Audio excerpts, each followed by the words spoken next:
അതെ.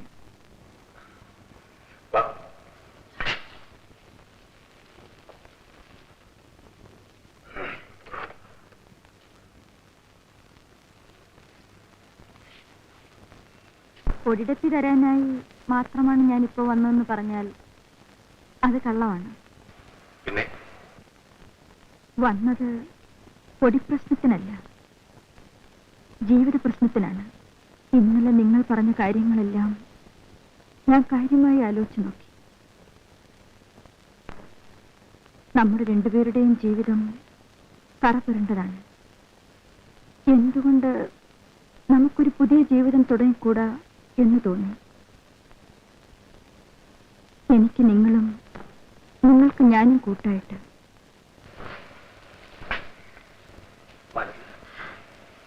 പക്ഷേ ഒന്നുകൂടി ശരിക്കാലോചിച്ച് തീരുമാനിക്കേണ്ടത് നിങ്ങളാണ്. മീൻ കച്ചവടക്കാരുടെ മടിയിലുള്ള രൂപനോട്ട് കണ്ടിട്ടുണ്ടോ?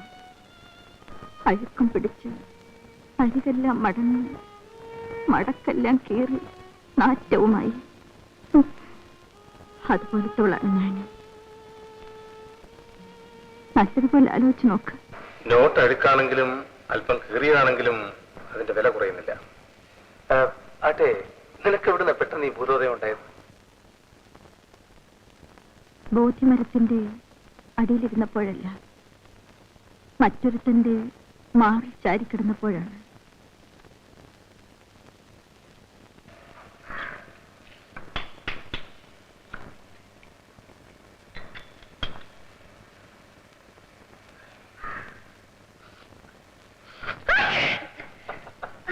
പൊടി വലിച്ചത് ഞാനല്ലേ? അല്ലേലും ആണുങ്ങൾ ചെയ്യുന്ന തെറ്റിന് ശിക്ഷ അനുഭവിക്കേണ്ട ഞങ്ങൾ സ്ത്രീകളല്ലേ?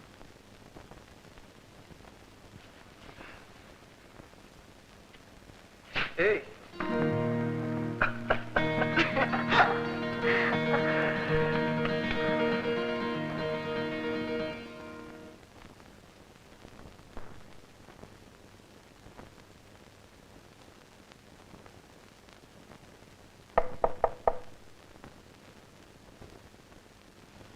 മാലതി, പുതിയ ജീവിതം തുടങ്ങിയതിന്റെ എന്തെങ്കിലും ലക്ഷണങ്ങളൊക്കെ ഉണ്ടോ? എവിടെ? ഇവിടെ. അയ്യോ, 1/2 കിലോ കുറഞ്ഞല്ലോ. അത് മാത്രമല്ല, പൊടി സാഹത്തിന്റെ ലക്ഷണം കൂടിയുണ്ട്. ഇങ്ങനെയൊക്കെ നടന്നാല് എല്ലാരും സാറേന്ന് വിളിക്കും, പിന്നെ നിങ്ങളും ജോലിയും കിട്ടും. പിന്നെ ഒരു കാര്യം, ഇനി അടിതടയൊക്കെ നിർത്തണം കേട്ടോ. നോക്കാം. ഇതെന്താ എഴുതിയിരിക്കുന്നത്? വീണ്ടും വരികയെന്നാണ്. ഇത് കണ്ണാടിയിൽ എഴുതാൻ സ്ഥലം കിട്ടിയതാ? ഇവിടെ വരുന്നവരെല്ലാം പോകുമ്പം ഈ കണ്ണാടി നോക്കി തല ചെയ്യും. അപ്പൊ ഇത് വാങ്ങിക്കുമല്ലോ, അതിനു വേണ്ടിയാ. ആദ്യം അത് തൂത്തുകള.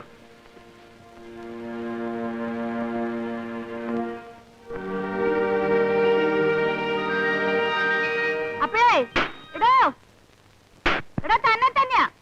ആരെ? എന്നെയാ? ഇടോ, ഇയാളെ എന്താ പറഞ്ഞ് വിളിക്കണം? എടാ വേലിച്ചെറുക്ക എന്ന് വിളി. ഒന്ന് പോടോ.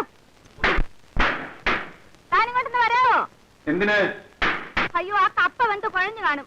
അടുപ്പിൽ നിന്ന് ഇറക്കി വയ്ക്കാവോ?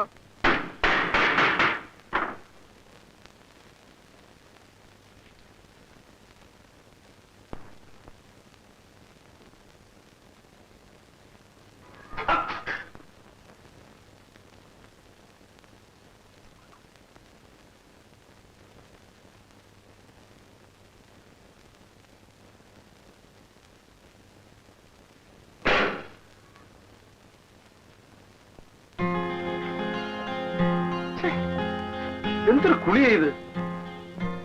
എന്ത് കുളിയാ? ഇങ്ങനെ വളർന്നു തുറന്നിട്ടാ കുളിക്കുന്നത്? ഇവിടെ താൻ മാത്രമല്ലേ ഉള്ളൂ.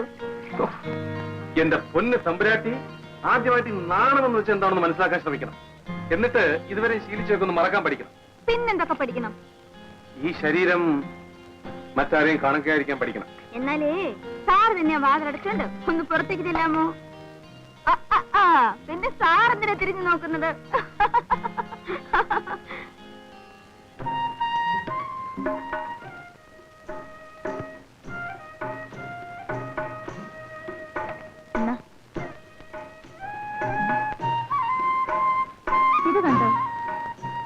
എന്റെ ഭർത്താവിനെ കൂടാതെയുള്ള സന്തോഷമോ സ്വർഗീയ സുഖാനുഭവങ്ങൾ പോലുമോ ഞാൻ കാക്ഷിക്കുന്നില്ല. അദ്ദേഹത്തെ കൂടാതെ എനിക്ക് ജീവിക്കുവാൻ സാധിക്കുന്നതല്ല എന്ന് സാവിത്രി പറഞ്ഞു. ഇത് കേട്ട യമൻ എന്നാൽ അങ്ങനെ തന്നെ ആകട്ടെ എന്ന് പറഞ്ഞ് സത്യവാന്റെ ജീവനെ ബന്ധിച്ചിരുന്ന കെട്ടഴിച്ചു. ഹേ ഭാഗ്യവതിയും ഭർത്തൃഭക്തിയുമായ സതീരത്നമേ, ഭവതിയുടെ ഭർത്താവിനെ ഞാൻ ഇതാ മോചിപ്പിച്ചിരിക്കുന്നു. വിജയം കൈവരട്ടെ എന്ന് അനുഗ്രഹിച്ചു. ഇങ്ങനെ സാവിത്രി തന്റെ സാമർഥ്യം കൊണ്ട് തന്റെ ഭർത്താവിനെ രക്ഷിച്ച് ഭാഗ്യത്തിലേക്ക് നയിച്ചു. നീ ഇതിങ്ങനെ ഓടിച്ചു വായിക്കുന്നല്ലോ, ഇതിന് മുൻപ് ഇത് വായിച്ചിട്ടുണ്ടോ? വായിക്കുന്നു, പക്ഷെ മനസ്സിലാകുന്നുണ്ടോ? പഠിച്ചപ്പോൾ മനസ്സിലായില്ലായിരുന്നു. ചാരിത്രം നഷ്ടപ്പെട്ടു പോയതിനു ശേഷമാണ് ചാരിത്രശുദ്ധിയെപ്പറ്റി ശരിക്കും മനസ്സിലായത്. കാശും പണവും ആവശ്യത്തിനുണ്ടായിരുന്നെങ്കിൽ ചാരിത്രം മാത്രമല്ല എന്ത് വേണമെങ്കിലും സുരക്ഷിതമാക്കാമായിരുന്നു. എന്താ ചിരിക്കുന്നത്? പണക്കാരെല്ലാം ചാരിത്രശുദ്ധിയുള്ളവരാണെന്നാണോ നിന്റെ വിചാരം? പിന്നെ എന്റെ ഒരു അനുഭവം പറയാം. കണ്ടമാനം പണമുള്ളൊരു പണക്കാരൻ എന്തോ പൂർവ്വവിരോധമായിരിക്കാം, അടിച്ച് സൂപ്പാക്കണമെന്ന് പറഞ്ഞ് വേറെ ഒരു പണക്കാരൻ 1000 രൂപ എന്റെ കയ്യിലെടുത്തിരുന്നു. ഞാൻ അയാളുടെ ബംഗ്ലാവിലെത്തുന്നു. ചെന്നപ്പോൾ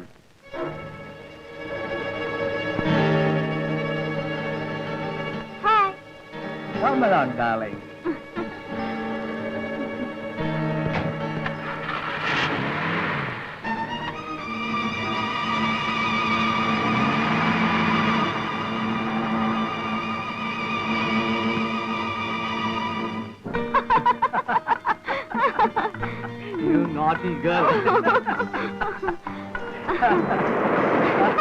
Hey, you. donkey game? Come on, I teach you the donkey game. Come on, now. How is it now? How is it? It's nice. Now, come on.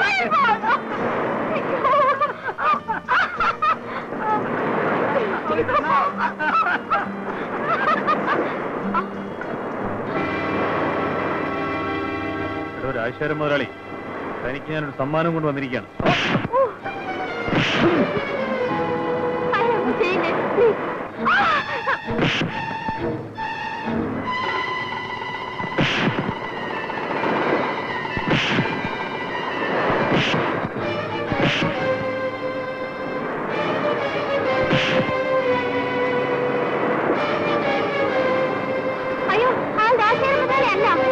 Rajasekharan മുതലാളി അല്ലേ?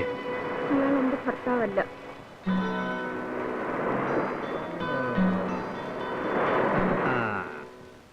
അപ്പോൾ ഇത് പുറത്തറിയാൻ പാടില്ല അല്ലേ?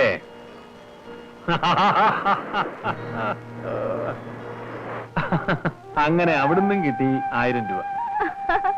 അവര് വലിയ കാശുകാരന്റെ ഭാര്യയല്ലേ, പിന്നെന്തിനാ റൂട്ട് തെറ്റിപ്പോയത്? നിന്റെ വയറ് കത്തിയപ്പം നിന്റെ റൂട്ട് തെറ്റി, അവളുടെ കൊഴുപ്പ് കത്തിയപ്പം അവളുടെ റൂട്ട് തെറ്റി. എന്നിട്ട് ഇവരോട് ചാരിത്രശുദ്ധിയെ കുറിച്ച് ചോദിച്ചേ, 24 മണിക്കൂറും ശ്വാസം വിടാതെ പ്രസംഗിക്കും. എന്താ എങ്ങനെയുണ്ട്? പറയട്ടെ, ഒരു പാർട്ടി എന്റെ കൂടെ ഇരുന്നിട്ട് പുറത്തോട്ടിറങ്ങിയപ്പോൾ വേറൊരു പാർട്ടി അകത്തേക്ക് കയറുന്നു. അവർ രണ്ടുപേരും തമ്മിൽ കണ്ടുമുട്ടിയപ്പോൾ ഷോക്ക് അടിച്ച പോലായി. അതെന്താ? അവർ രണ്ടുപേരും അച്ഛനും മോനുമായിരുന്നു. വലിയ ബഹളം നടന്നാണല്ലോ. പിന്നെ എന്തുകൊണ്ടാണെന്നറിയാമോ? എന്റെ വീട്ടിൽ വന്നതിനൊന്നുമല്ല, അച്ഛനേക്കാൾ മോന് 5 രൂപ കൂട്ടി തന്നുപോയി.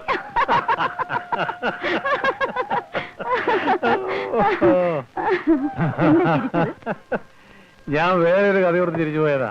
എന്റെ അടുത്തോട് പറഞ്ഞിട്ട് ചിരിക്കുന്നു. വേണ്ട, വൃത്തികേടാ. ഓ, വല്ലാത്ത വൃത്തികേട്, ഞാൻ കാണാത്തത്. കേട്ട് കഴിഞ്ഞു പിന്നെ വൃത്തികേടാണെന്നും പറയരുത്. ഇല്ലില്ല, പറയാനേ.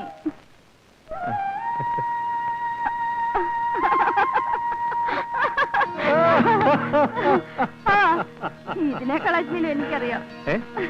കേക്കട്ടെ, വേണ്ട പറയാൻ.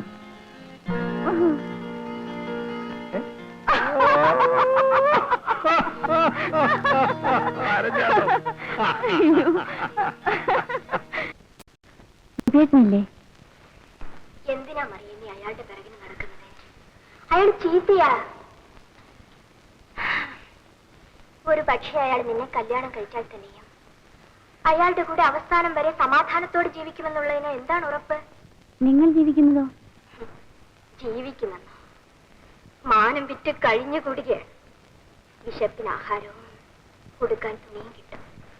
പക്ഷേ യാചിച്ചു കഴിയുന്ന ഒരു പാവപ്പെട്ട സ്ത്രീക്ക് കിട്ടുന്ന സ്ഥാനമോ അന്തസ്സോ പോലും ഇവിടെ കിട്ടില്ല. വണ്ടിനെ പിടിച്ച് തീപ്പെട്ടിക്കുള്ളിലാക്കി കളി കാണുന്നത് പോലുള്ള ദുരിതം പിടിച്ച ഒരു ജീവിതമാണ് എന്റെ ഈ വെപ്പാട്ടി ജീവിതം. പിന്നെ പലരുടെ മുമ്പിൽ പല്ലിടിച്ച് കാണിക്കുന്നതിനേക്കാൾ ഭേദമാണല്ലോ എന്ന് കരുതി കഴിയുകയാണ്.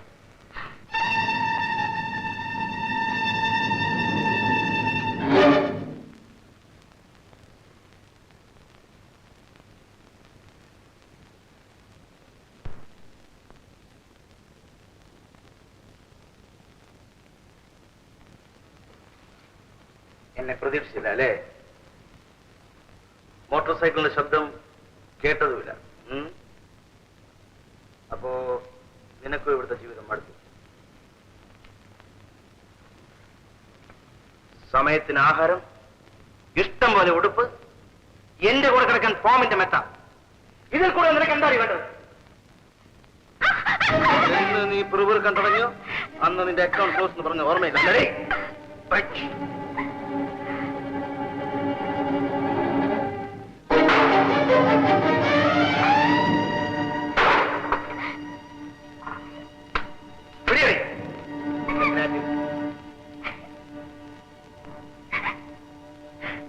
പടം നിനക്ക് ഇഷ്ടപ്പെട്ടോ? അതിലെനിക്ക് ഏറ്റവും ഇഷ്ടപ്പെട്ടത് അഴുക്കെടുത്ത് ജീവിക്കുന്ന തോട്ടി അവസാനം വരെ എന്ത് പരിശുദ്ധമായ ജീവിതം നയിക്കുന്നു. എനിക്കതിലും ഇഷ്ടപ്പെട്ടത് തുച്ഛമായ വരുമാനം കൊണ്ട് എത്ര സംതൃപ്തിയോടെ കുടുംബം നടത്തുന്നു. നമുക്കും അങ്ങനെ ജീവിച്ചാലെന്താ? അതെ, പണ്ടൊക്കെ നിനക്ക് ഒരു മാസം എന്ത് വരുമാനം കിട്ടുമായിരുന്നു? ദേഷ്യപ്പെടാതെ. എല്ലായ്പ്പോഴും